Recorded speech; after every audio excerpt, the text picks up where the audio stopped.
Hi welcome back to నీ జీవితం. ఈరోజు మీకోసం ఒక కథ. కళ్యాణం కమనీయం భాగం 2. ఉదయం విక్రమ్ ఆఫీస్కి రెడీ అవుతున్నాడు. అనన్య వంటగదిలో టీ చేస్తూ ఉంది. బయటకి వచ్చి టీ కప్పు చేతికి ఇచ్చింది. విక్రమ్ థ్యాంక్స్ అన్నాడు అంతే. రోజులు గడిచాయి. విక్రమ్ ఏమో ఆఫీస్ కాల్స్ టెన్షన్, అనన్య ఏమో ఇల్లు అత్తామామలు, అలవాటు లేని జీవితం. ఇక రాత్రి డిన్నర్ టేబుల్ దగ్గర మాటలు లేవు, కేవలం ప్లేట్ల శబ్దం మాత్రమే. ఒకరోజు అనన్య అడిగింది, మీకు నేను నచ్చలేదా అని. విక్రమ్ అలసిపోయిన గొంతుతో, ఇలాంటి ప్రశ్నలు అడగొద్దు అనన్య, నాకు అసలే ఓపిక లేదు అని అన్నాడు. ఆ మాటలతో అనన్య మౌనంగా లేచి వెళ్ళిపోయింది.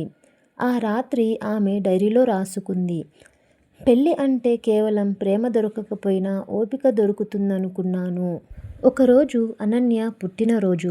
విక్రమ్ మర్చిపోయాడు. ఆ రోజు ఆమె కన్నీళ్లు తను పడుకునే దిండుకు మాత్రమే తెలిసాయి. వాళ్ళ ఇద్దరి మధ్య మౌనం గోడలా మారింది. పార్ట్ 2 ఎండ్ అయిపోయింది. మరిన్ని కథల కోసం నీ జీవితం ఛానల్ని అయితే సబ్స్క్రైబ్ చేయండి. మీకు ఎలాంటి కథలు కావాలి అని నాకు కామెంట్లో చెప్పండి. Thank you for watching.